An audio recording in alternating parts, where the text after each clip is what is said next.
Hard വർക്കും ചാലഞ്ചസിൻ്റെയും കാര്യം പറഞ്ഞില്ല. അപ്പം ഇതുവരെ ടിൽ നൗ ഉണ്ടായ ഒരു പ്രോബ്ലം, ഒരു വെരി സിവിയർ പ്രോബ്ലം എങ്ങനെയാണ് ഫേസ് ചെയ്തതെന്നൊന്ന് പറയാമോ? ഞാൻ കുറച്ച് മുമ്പേ പറഞ്ഞ പോലെ ഈ പ്രോബ്ലം എന്ന് പറയുമ്പോൾ നമ്മുടെ റേഞ്ച് അനുസരിച്ച്, ഇപ്പം ഉദാഹരണത്തിന് തുടക്ക സമയം 2017-18 നമ്മൾ സോളാർ സിസ്റ്റം ഇൻസ്റ്റാൾ ചെയ്തെടുത്ത് ഇവിടെ കറണ്ട് പോയല്ലോ, ഓഫായി, അന്ന് ബാറ്ററി ഉള്ള സിസ്റ്റത്തിൽ എന്തോ പ്രശ്നം ഉണ്ടെന്ന് പറഞ്ഞൊരു കസ്റ്റമർ വിളിക്കുമ്പോൾ നമുക്കതൊരു സിവിയർ പ്രോബ്ലം ആയിരുന്നു. നമുക്ക് ടെൻഷനായിരുന്നു. കാരണം അന്ന് നമ്മുടെ പൈസ ഇല്ല. നമ്മൾ കടം മേടിച്ച പൈസയൊക്കെ വെച്ചിട്ട് റോൾ ചെയ്ത് കൊണ്ട് ഇൻസ്റ്റാൾ ചെയ്ത് കൊടുത്തു. അവർ ഹാപ്പി ആയി കഴിയുമ്പോൾ പൈസ നമുക്ക് കിട്ടണം. അപ്പോൾ അയ്യോ ഇത് പ്രശ്നമായോ, കംപ്ലയിൻറ്റ് പറ്റിയോ, നമ്മൾ ചെയ്തതിൻ്റെ കുഴപ്പമാണോ, സാധനത്തിൻ്റെ കുഴപ്പമാണോ, ഉറക്കം നഷ്ടപ്പെടുമായിരുന്നു. ഭയങ്കര ബുദ്ധിമുട്ട് തോന്നുമായിരുന്നു. അപ്പോൾ അത് പിന്നെ ചെയ്ത് സോൾവ് ചെയ്ത് ഓക്കെ ഇതിനൊരു സൊല്യൂഷനുണ്ട്, ഇത് നമുക്ക് സോൾവ് ചെയ്യാൻ പറ്റും, നമ്മളെ മാക്സിമം ആത്മാർത്ഥമായിട്ട് ബെറ്ററാക്കാൻ നോക്കുന്നുണ്ട്. അപ്പോൾ അത് എന്തായാലും ഇതിനൊരു സൊല്യൂഷൻ അതിന് കിട്ടും എന്നൊരു സാധനം കിട്ടുന്നതുകൊണ്ട് നമുക്കതിൽ പയ്യെ റിസൾട്ട് വന്നു തുടങ്ങി. അതുപോലെ 2018 അവസാനത്തോട്ടൊക്കെ വന്ന ആ ഒരു സമയത്ത് നമ്മൾ ആദ്യം ഒരു 5 ലക്ഷം രൂപ ഒരു മുദ്രാ ലോൺ, പ്രധാനമന്ത്രി മുദ്രാ ലോൺ എടുത്തിട്ടുണ്ടായിരുന്നു. പിന്നെ കുറച്ച് പൈസ ഞങ്ങൾ പാർട്ട്നേഴ്സ് 3 പേരും കൂടെ സോഴ്സ് ചെയ്തൊക്കെ ഉണ്ടായിരുന്നു. അപ്പോൾ ഒരു സമയം വന്നപ്പം കുറച്ച് കടം കയറി വന്നു. ഈ നമ്മുടെ അക്കരെ സിനിമയ്ക്കകത്ത് ദാസനും വിജയനും പറയുന്ന പോലെ നമ്മൾ ഒരു കോഴിയെ മേടിക്കുന്നു, മുട്ടയിടുന്നു, അങ്ങനെ സിമ്പിൾ റൂളിൽ അങ്ങ് തുടങ്ങിയതാണ്. എല്ലാം അറിഞ്ഞും പഠിച്ചും തുടങ്ങിയതല്ല. പക്ഷേ എക്സ്പെൻസ് വന്നുകൊണ്ടേയിരുന്നു, ഇൻകം ഇല്ലാത്ത മാസങ്ങൾ വന്നു. അപ്പോൾ അങ്ങനെ കടം കയറി ഒരു 8-10 ലക്ഷം രൂപ റേഞ്ചിലേക്ക് കടമെത്തി. അപ്പോൾ കുറച്ച് പേരൊക്കെ പറഞ്ഞു ഇത് നിർത്തിക്കൂടെ, റിസ്ക്കാണ്, ഇനിയും ബാധ്യത കൂടും, ഇനി വിദേശത്ത് പോയി ഈ കടം വീട്ടാനേ സമയം കാണത്തുള്ളൂ എന്നൊക്കെ പറഞ്ഞ് പ്രഷറുണ്ടായ ഒരു ടൈം ഉണ്ടായിരുന്നു. അപ്പോൾ നമുക്ക് ഭയങ്കര ഒരു നല്ല പെയിനും ബുദ്ധിമുട്ടും തോന്നിയിട്ടുണ്ട്. കാരണം ഇനി എന്നെ അടുക്കും, അതായത് ഞാൻ മുമ്പേ പറഞ്ഞ 2 ഡിഗ്രി കഴിഞ്ഞു, പിന്നെ ഒരു 1.5 കൊല്ലം ബിസിനസ് എന്നും പറഞ്ഞ് നടന്നു, അതിന് ഇനി ആകത്തുക അവസാനം വീണ്ടും കുറേ കടമാണോ, ഇനി ഒരു സൊല്യൂഷൻ ഇല്ലല്ലോ, എന്നെ അടുക്കുമെന്നൊരു സാധനവും പെയിനും ഒരു വലിയ ബുദ്ധിമുട്ടുള്ള സമയമായിരുന്നു. അപ്പോൾ വീണ്ടും സ്ട്രോങ് ആയിട്ട് ഇല്ല, റിസൾട്ട് കിട്ടും, നമ്മൾ കിട്ടുന്ന ഓരോ കസ്റ്റമറും ഹാപ്പി ആകുന്നുണ്ടല്ലോ, ആ ഒരു കോൺഫിഡൻസ് നമുക്ക് ഒരു സൈഡിൽ ചലഞ്ചസ് വരുമ്പോൾ വേറൊരു സൈഡിൽ പോസിറ്റീവും നല്ലതും നമുക്ക് കിട്ടുന്നുണ്ടാവുമല്ലോ. അപ്പോൾ അങ്ങനെ വീണ്ടും സ്ട്രോങ് ആയിട്ട് ട്രൈ. ഞാൻ ഓർക്കുന്നുണ്ട്, ഞാൻ ഭയങ്കര ടെൻഷനായിട്ട് എന്നെ അടുക്കും ഇതിൻ്റെ സൊല്യൂഷൻ ഇല്ലെന്ന് ഓർത്തിട്ട് ഈ പകൽ വെറുതെ പോയി പാറപ്പള്ളിയിൽ ഇങ്ങനെ കുറേ സമയം ഇരുന്നിട്ടുണ്ട്, എന്തെങ്കിലും ഒരു സൊല്യൂഷൻ കിട്ടണേ എന്നും പറഞ്ഞ് പ്രാർത്ഥിച്ച്. അപ്പോൾ പിന്നെ പയ്യെ ചെറിയ സക്സസ്സുകൾ വരും. അങ്ങനെ പെട്ടെന്ന് ഓർക്കുമ്പോൾ എനിക്ക് തോന്നുന്നു ആ ഒരു ടൈമൊക്കെ ആയിരുന്നു ഒരു സാലറി കൊടുക്കാൻ പറ്റാതെയും കടം കൂടിയും ഭയങ്കര എല്ലാം കൂടെ ഒരു പ്രഷർ വന്ന സമയത്ത്. ഇപ്പം ഒരു വലിയ പ്രശ്നം ഉണ്ടായാലും എന്തോ ഒരു ഈ 8 വർഷത്തെ ഒരു ധൈര്യമോ അല്ലെ എന്തോ ഒരു വലിയ പ്രശ്നം ഉണ്ടായാലും ടെൻഷൻ വന്നാലും അതിനെ എങ്ങനെയും മാനേജ് ചെയ്യാവുന്നൊരു കോൺഫിഡൻസ് കുറച്ചും കൂടെയും ബിൽഡായി. ടിൻസു പറഞ്ഞ ഉത്തരം ഒത്തിരി രസകരമാണ്. കാര്യം ഒരു പർട്ടിക്കുലർ ഇൻസിഡൻറ്റ് പറയാതെ നമ്മുടെ ഓരോ കാലഘട്ടത്തിലും നമുക്ക് എടുക്കാൻ വഹിക്കുന്ന കുരിശ് ദൈവം തരും, ആ കുരിശിനെ ചുമക്കാനുള്ള ആരോഗ്യം ദൈവം തരും എന്നുള്ളതാണ് ആ പറഞ്ഞതിൻ്റെ അർത്ഥം. അതിനോട് കൂടെ ചോദിക്കാൻ എനിക്ക് മുമ്പേ പറഞ്ഞ പോലെ ഈ സംഘടനകളിലും പലതും പഠിച്ചു എന്നുള്ളതിൻ്റെ അകത്ത് ഈ പറഞ്ഞ ഉത്തരത്തിൽ ക്ഷമ എന്ന് പറഞ്ഞൊരു പുണ്യം കൂടെ ഉണ്ട്. കാരണം ക്ഷമയോടെ കാത്തിരുന്നു. ആദ്യ വർഷങ്ങളിൽ നമ്മൾ പണ്ട് മുൻകാലങ്ങളിൽ സംസാരിച്ചിട്ടുണ്ട് ഇതിനെക്കുറിച്ച്. ഈ ആദ്യകാലങ്ങളിലെ ആദ്യത്തെ ഒരു വിജയത്തിന് ശേഷം പിന്നെ അത് പതുക്കെ ലോസിലേക്കാണ് പോകുന്നത്. അവിടെ വെച്ച് വേണേൽ എല്ലാം ഉപേക്ഷിച്ച് മുമ്പേ പറഞ്ഞ പോലെ ഈ വിദേശത്തേക്ക് ജോലിക്കൊക്കെ പോകാം. പക്ഷേ അവിടെ ടിൻസു ക്ഷമയോടെ കാത്തിരുന്നു. ഈ പുതിയ ബിസിനസ് സംരംഭങ്ങളിലേക്കൊക്കെ വരുന്ന കുട്ടികളോട് ഈ ക്ഷമ എന്ന പുണ്യത്തെക്കുറിച്ച് ഇങ്ങനെ സംരംഭവുമായിട്ട് ബന്ധപ്പെട്ട് എന്നാ പറയാൻ സാധിക്കുന്നത്? അതായത് ഒരു സോഷ്യൽ മീഡിയയിൽ ഞാൻ ഫോളോ ചെയ്യുന്ന ഒരു പേജുണ്ട്, ഒരു അലക്സ് ഹോർമോസി എന്ന് പറയുന്നത് ഒരു ഇൻഫ്ലുവൻസറാണ്. അഞ്ജനയും ഫോളോ ചെയ്യുന്നുണ്ടല്ലേ? ഓക്കെ.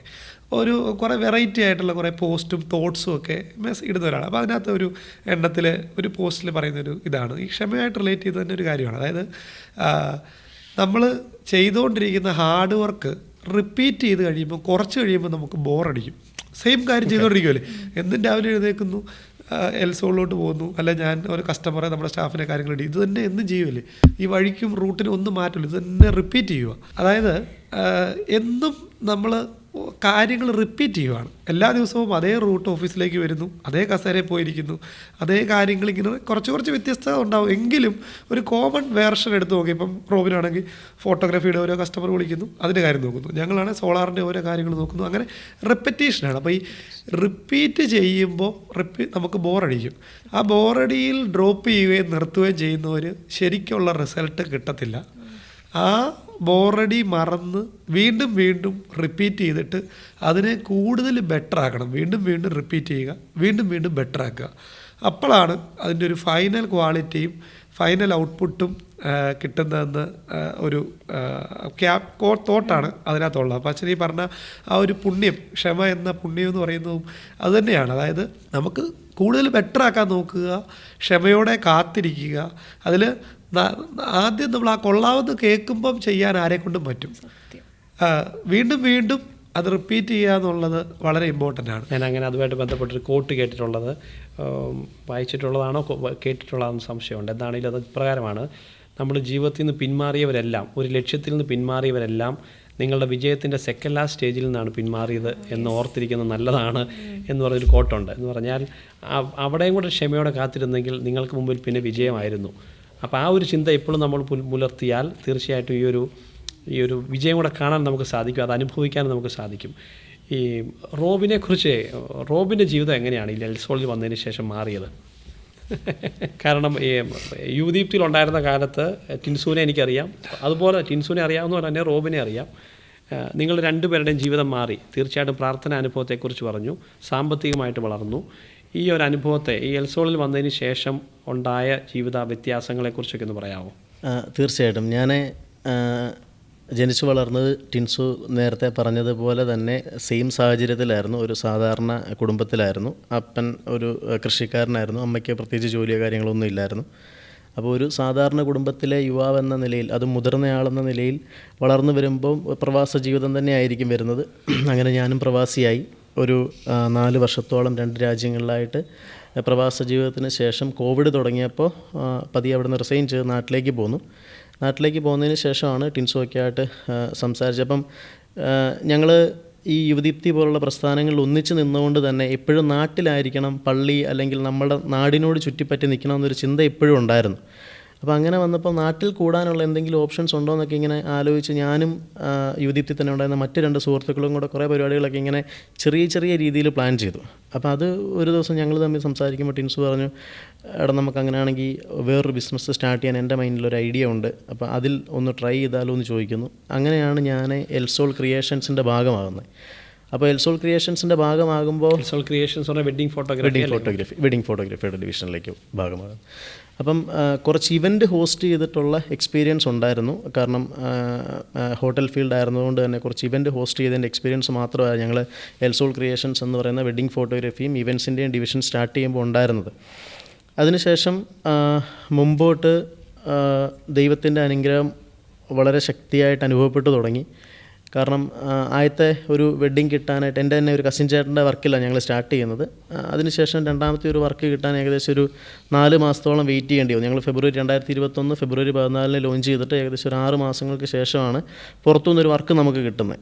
പക്ഷേ അവിടുന്ന് ഇങ്ങോട്ട് നോക്കിക്കഴിഞ്ഞ് കഴിഞ്ഞാൽ ഞാൻ ചിലപ്പം വിദേശത്തായിരുന്നെങ്കിൽ എത്താൻ പറ്റുന്നതിനേക്കാൾ ഒരു പടി മുകളിൽ എത്താൻ സാധിച്ചു എന്ന് ഞാൻ പേഴ്സണലി വിശ്വസിക്കുന്നു. കാരണം ഒരു വീട് പണിത് വീട്ടുകാരെ അത്യാവശ്യം കുഴപ്പമില്ലാത്ത രീതിയിൽ അപ്പനെ അമ്മയെ നോക്കാൻ പറ്റുന്ന ഒരു സിറ്റുവേഷനിലേക്ക് വളരാൻ സാധിച്ചത് എൽസോളിൻ്റെ ഭാഗമായതിന് ശേഷമാണ്. തീർച്ചയായിട്ടും സന്തോഷമുണ്ട് റോബിൻ ഇങ്ങനെ ജീവിതാനുഭവം പറയുന്നതിൽ. ഇത് എൽസോൾ ടീമുമായിട്ട് ഈ റോബിനെ കണക്ട് ചെയ്ത് നോക്കിക്കഴിഞ്ഞാൽ തീർച്ചയായിട്ടും ഇനിയൊരു മീറ്റിംഗ് വെച്ചാൽ ചിലപ്പം റോബിനായിരിക്കും ഇവിടെ വന്നിരിക്കുക, മറ്റൊരാളായിരിക്കും എന്ന് പറഞ്ഞ് ഞാൻ പറഞ്ഞു വന്നത് ഇത്രയേ ഉള്ളൂ. എൽസോളിൽ ഈ പലപ്പോഴും കാണുന്നതാണ് ഒരു മാനേജർ അല്ലെങ്കിൽ അങ്ങനെ ഒരു എല്ലാവരും ഒരേപോലെ റോളാണ്, എല്ലാവർക്കും ആത്മാർത്ഥതയുണ്ട്. ഇപ്പോൾ പ്രത്യേകിച്ച് ഈ ബോണാനോ നടത്തിയപ്പോഴാണെങ്കിലും ശ്രദ്ധിച്ചത്, അതെല്ലാവരും പറയുകയും ചെയ്തു. അത് സംഘാടക സമിതി പിന്നീട് കൂടിയപ്പോഴൊക്കെ സംസാരിക്കുകയുണ്ടായി.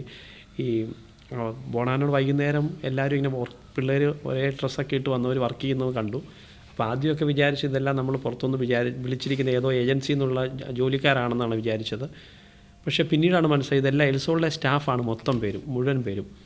ഈ എല്ലാവരെയും ഒരേപോലെ ഇങ്ങനെ കൊണ്ടുപോകാൻ, പ്രത്യേകിച്ച് ഈ പള്ളിയിലെ കാര്യം പറഞ്ഞല്ലോ, അന്ന് യൂദീപ്തിയിലുണ്ടായിരുന്ന പിള്ളേരെല്ലാം തന്നെ ടിൻസൂൻ്റെ ഈ എൽസോളിൻ്റെ ഭൂരിഭാഗം പേരും കൂടെ ഉണ്ട്. ഒരു ഡയറക്റ്റ്ലിയോ ഇൻഡയറക്റ്റ്ലിയോ കൂട്ടത്തിലുണ്ട്. ഇനി എൽസോളിൽ അല്ലാതെ ജോയിൻ ചെയ്ത ആളുകളുണ്ടല്ലോ, ഇപ്പോൾ എത്ര പേര് എൽസോളിൽ ജോലി ചെയ്യുന്നുണ്ട്. അതുപോലെ തന്നെ എങ്ങനെയാണ് ഇവരെ എല്ലാം ഇങ്ങനെ ഒരുമിച്ച് കൊണ്ടുപോകാൻ സാധിക്കുന്നത്? ഒരേ ഒരു വ്യത്യാസങ്ങളില്ലാതെ എപ്പോഴും അവർ ജോലി സമയം കഴിഞ്ഞിട്ടും അവർ ഇങ്ങനെയൊക്കെയുള്ള വർക്കുകൾ വരുമ്പോഴൊക്കെ അവർ കൂടുതൽ എപ്പോഴും ഉണ്ട്. അതെങ്ങനെ ആ ഒരു സ്പിരിറ്റ്, എന്ത് തിയറിയാണ് അവിടെ അപ്ലൈ ചെയ്തിരിക്കുന്നത്?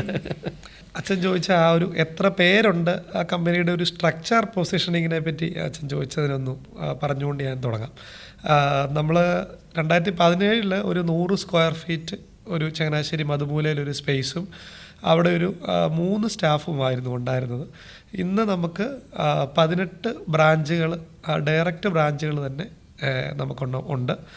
ഏതാണ്ട് 220ഓളം സ്റ്റാഫാണ് 3 പ്രസ്ഥാനങ്ങളിലായിട്ട് എൽസോൾ ഗ്രൂപ്പിലുള്ളത്. അപ്പോൾ കൂടുതലായിട്ട് ഒരു യങ് ബ്ലഡാണ് എൽസോളിൽ കൂടുതൽ എന്ന് പറഞ്ഞാൽ. പ്രായം കൊണ്ട് കുറച്ചും കൂടെ 40-50 ഉള്ളവരൊക്കെ ഉണ്ട്. പക്ഷേ എങ്കിലും മൊത്തത്തിലെ ഒരു ആവറേജ് ഏജ് നോക്കിയാൽ എനിക്ക് തോന്നുന്നു എൽസോളിലൊരു 25ഒക്കെയാണെന്ന് തോന്നുന്നു, 25-28. ഞാനൊക്കെ അതിന് മുതിർന്നവരാണ്, നല്ല പ്രായമുള്ളവരാണ്. അപ്പോൾ അങ്ങനെ ഒരു യങ് ബ്ലഡാണ്. അപ്പോൾ അവിടെ അവർക്ക് നമ്മളെന്താ പറയുക, ഈ ജെൻസി എന്നൊക്കെ പറയത്തില്ലേ, അപ്പോൾ അവർക്ക് അവരുടെ ഒരു വൈബും അവരുടെ ഒരു സ്റ്റൈലിനും പറ്റുന്ന രീതിയിൽ ആണ് ഞങ്ങൾ സ്ട്രക്ചർ ചെയ്ത് കമ്പനി ഡെവലപ്പ് ചെയ്ത് കൊണ്ടുവന്നുകൊണ്ടിരിക്കുന്നത്. അപ്പോൾ അവർക്കെന്ന് പറയുമ്പം ഇപ്പോൾ കഴിഞ്ഞ ദിവസം ഞാനൊരു പോസ്റ്റ് വായിച്ചായിരുന്നു. അതായത് ആഗോള മദ്യവിപണി ഏതാണ്ട് $700 കോടി മേളിൽ ലോസായിരുന്നു. അതായത് ജെൻസിക്ക് ഇപ്പോൾ ഡ്രിങ്ക്സ് യൂസേജിനോട് താല്പര്യം കുറഞ്ഞു വരുവാണ്. ശരിയാണ്. അപ്പോൾ അവർക്ക് എന്ന് പറഞ്ഞു കഴിഞ്ഞാൽ ജീവിതമാണ് ലഹരി.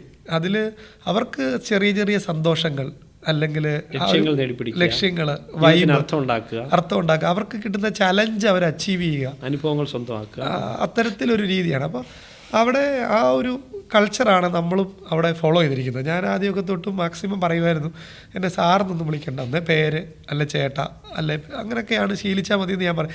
ഇപ്പം പിന്നെ റീസെൻ്റ്ലി വന്ന കുറേ പേരൊക്കെ പിന്നെ അങ്ങ് ഡയറക്റ്റ് HR വഴിയൊക്കെ വരുന്നു, നേരിട്ട് കണക്റ്റ് വരാത്തതുകൊണ്ട് ചിലരൊക്കെ അങ്ങനെയൊക്കെ ഇപ്പോൾ വിളിക്കുന്നുണ്ട്.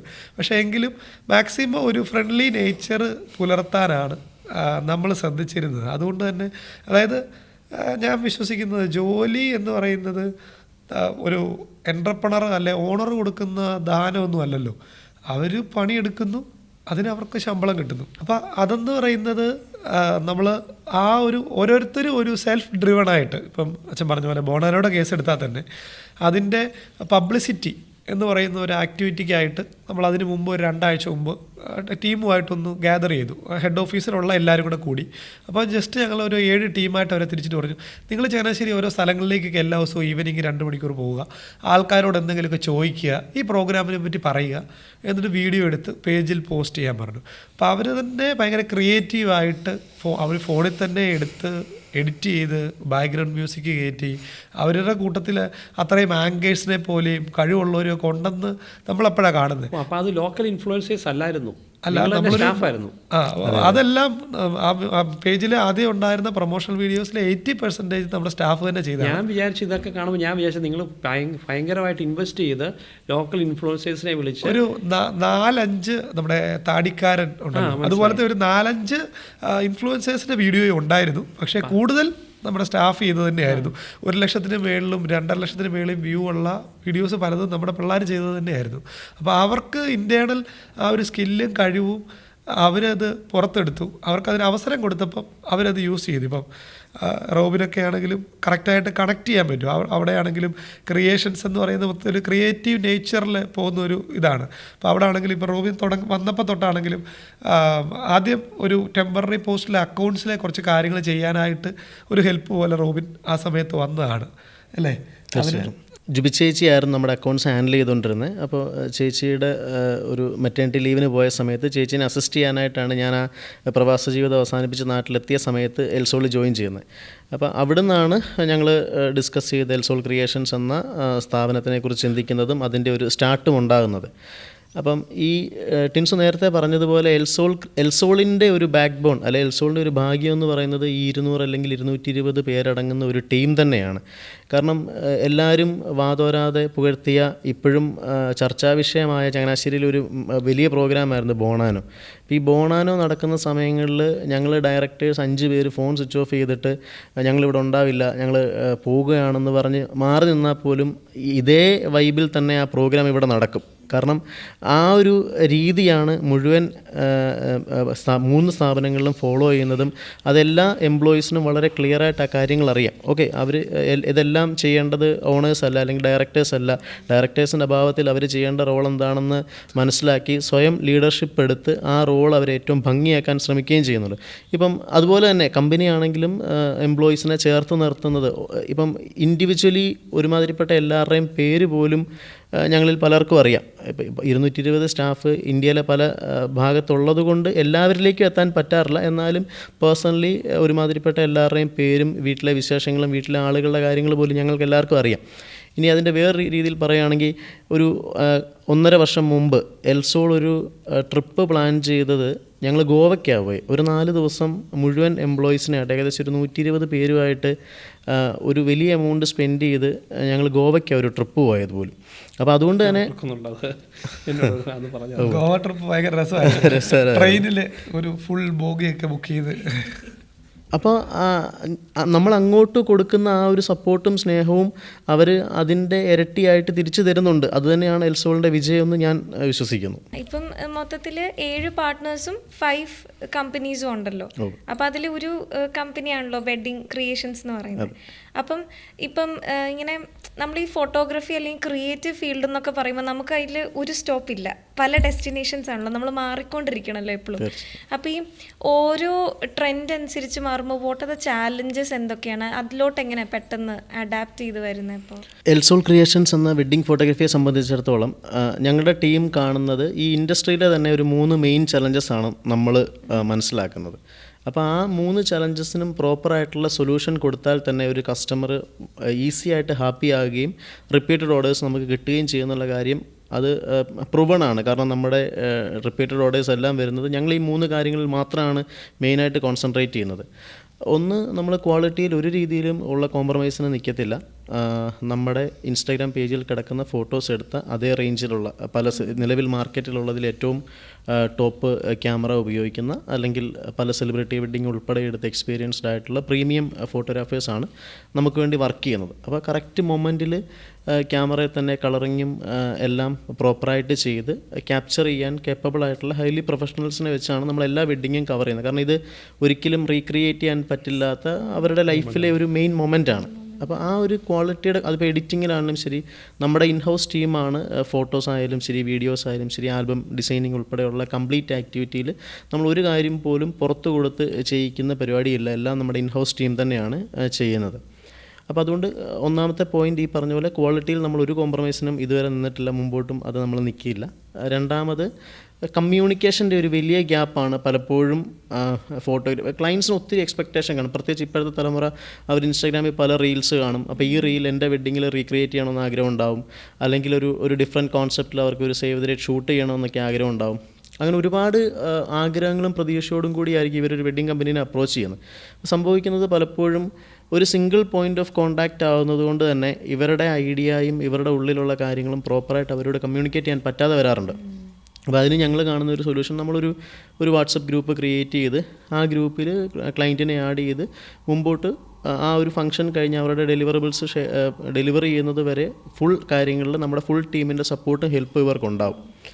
ആ ഒരു കമ്മ്യൂണിക്കേഷൻ്റെ ഗ്യാപ്പ് യാതൊരുവിധ രീതിയിലും നമ്മൾ മുഴുവൻ ക്ലിയർ ചെയ്താണ് പോകുന്നത്. ഈ വാട്സപ്പ് ഗ്രൂപ്പിൽ പ്രോപ്പറായിട്ടുള്ള കമ്മ്യൂണിക്കേഷൻ നടന്നിട്ടുണ്ട്. ഇപ്പോൾ എന്നെ ഫോണിൽ കിട്ടിയില്ല എന്നുണ്ടെങ്കിൽ എൻ്റെ കീഴിൽ നമുക്ക് 3 ഡിപ്പാർട്ട്മെൻറ്റ് നോക്കുന്ന മാനേജേഴ്സ് ഉണ്ട്. അവരുടെ കീഴിൽ കസ്റ്റമർ റിലേഷൻ എക്സിക്യൂട്ടീവ്സും പോസ്റ്റ് പ്രൊഡക്ഷൻ അസിസ്റ്റൻസ് ഉൾപ്പെടെയുള്ള ഫുൾ ടീമിൻ്റെ ഹെൽപ്പും സപ്പോർട്ടും ഇവർക്ക് അവൈലബിൾ ആയിരിക്കും. ഇനി മൂന്നാമത്തെ കേസ്, ഈ വെഡ്ഡിങ് ഫോട്ടോഗ്രാഫിയിലെ ഏറ്റവും മെയിൻ ചലഞ്ച് ഡെലിവറബിൾസ് ലാഗ് ആകുന്നതാണ്. ആ ഒരു ഫോട്ടോസ് ആയാലും ശരി, വീഡിയോസ് ആയാലും ശരി, ഫംഗ്ഷൻ കഴിഞ്ഞാൽ സെയിം ഡേയിലോ നെക്സ്റ്റ് ഡേയിലോ അല്ലെങ്കിൽ ആ ഒരാഴ്ചയിലൊക്കെ തന്നെ അതിൻ്റെ ഒരു ഇത് നിൽക്കത്തുള്ളൂ. അത് കഴിഞ്ഞ് കഴിയുമ്പോഴത്തേക്കും പിന്നീട് ഇത് പഴയതായിപ്പോയി അല്ലെങ്കിൽ ആൽബമൊക്കെ ഒത്തിരി ലാഗായി കഴിയുമ്പോൾ ഇവർ തന്നെ മടുക്കും. ഇനിയിപ്പോൾ കെട്ടിയിട്ട് എന്തിനാ ഇത്രയും നാളായില്ലേ. നിങ്ങൾക്കത് റെക്കോർഡുണ്ടെന്ന് തോന്നുന്നു. ഒരു കല്യാണത്തിന് ഞാൻ കണ്ടാണ്, വെഡ്ഡിങ് ഡേയുടെ അന്ന് വൈകിട്ട് തന്നെ ഫസ്റ്റ് നൈറ്റിന് മുമ്പായിട്ട് തന്നെ ആൽബം കൊടുത്തു. അത് വേറെ കമ്പനികൾ കൊടുത്തിട്ടുണ്ട്. ആ റെക്കോർഡ് വെച്ചാൽ ഞങ്ങൾ തിരുത്തി എഴുതി. വെഡ്ഡിങ് ഡേയിൽ കല്യാണം കഴിഞ്ഞ് പെണ്ണും ചെറുക്കനും റിസപ്ഷൻ ഓഡിറ്റോറിയത്തിലായിരിക്കുമ്പോൾ ഞങ്ങൾ ആൽബം കൊടുത്തു. മറ്റേത് ഞങ്ങൾ ഫസ്റ്റ് നൈറ്റിനാണ് കൊടുത്തത്. ഇത് അവർ സർപ്രൈസ്. അപ്പം റീസെൻ്റ്ലി ഇത്തിത്താനത്ത് നടന്ന ഒരു വെഡ്ഡിങ്ങിൽ നമ്മൾ ആ റെക്കോർഡും തിരുത്തി എഴുതി. അവർ പള്ളിയിൽ നിന്ന് പരിപാടി കഴിഞ്ഞ് ഓഡിറ്റോറിയത്തിൽ വന്ന് കേക്ക് കട്ടിങ്ങും വൈൻ റോസ്റ്റിംഗ് എല്ലാം കഴിഞ്ഞ് സ്റ്റേജ് ഫോട്ടോ എടുത്തു തുടങ്ങിയപ്പോൾ അവരുടെ ആൽബം നമ്മൾ കൊടുത്തു.